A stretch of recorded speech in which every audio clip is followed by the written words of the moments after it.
to be run by women, and no men were allowed. This lady named Mary Telfair, who had a lot of money, didn't need a man. She was a woman's liver, I think, before we knew what that was in the 1800s. And if you were a baby boy, you got booted out on the third day. And as a husband, you stood here on the sidewalk. And then if you look up, you see the cupola. To the right past this fence, you'll see the old Candler Hospital. Isn't that pretty? Wouldn't be too bad going to a place like that if you didn't four-side car. Straight ahead is a white building that used to be a fort, and it has a restaurant and restrooms. They got the splash pads going over here to the left, so people are cooling off. All right,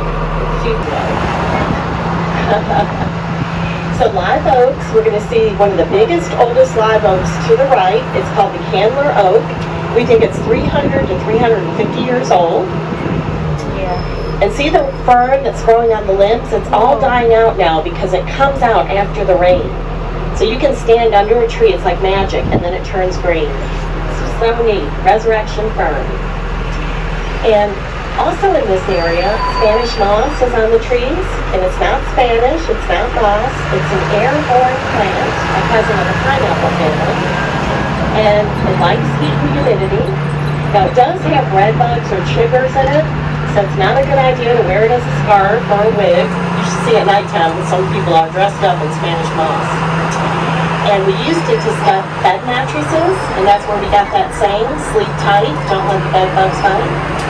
And Henry Ford, who had a plantation 30 minutes from here to get out of the cold weather, he was downtrodden could make a new and honest life for themselves. John Musgrove and I had established a recognizable standard. Seeing as Utah is civilized and mattered, I decided to set up a meeting between me and the Creek Yamacraw leader, Tomochichi. Now, not only was I the language interpreter for them both, but I also helped to shape negotiations. After all, the Creek Nation was matrilineal, and I had taken it upon myself to make sure that the men had the best interests of everyone in mind. To my surprise, Ogilvy and Tomochichi became true friends, and the land its men was founded on was named by treaty, not conquest, a true rarity in my time. The relations between my people and the colonists thrived, and it suffice to say that what started as a simple trading post has become so much more than the sum of its parts. Please enjoy the rest of your visit, and do come see us again.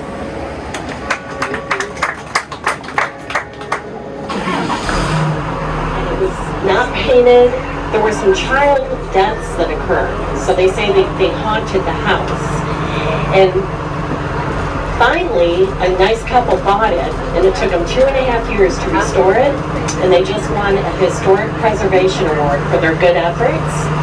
And I got to go inside, and I had never been inside the house before because it's been vacant for so long, but I didn't feel any ghosts or any scariness, and everything is new kitchens, new bathrooms, but it's still a historic house. So really neat. You see there, with a mansard roof. It's the Hamilton Turner Inn. It's one of the first houses to have electricity downtown. And then we're going to see the Cathedral of St. John the Baptist, recently named the Basilica. I've been fortunate to go to church there for 30 years, got married the second time. First guy died, so he and I never got around to getting married, but it all worked out. And we're redoing our chapel because upstairs seats 1,000 people. So if you have a small wedding, it looks very big. So the chapel will be for smaller weddings for people from out of town.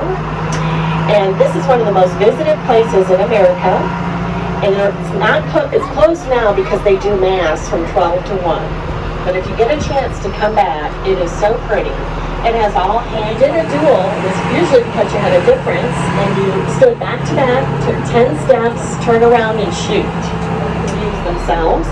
And some of them took tools and changed the tombstones. They made ones look like 7, threes look like 8. So if you walk through there, don't be surprised if people died before they were born or lived to 400. They even kicked over tombstones. And they're not very thick, some of them, so you can just kick those over so easily. And then they left, and we didn't know where to go.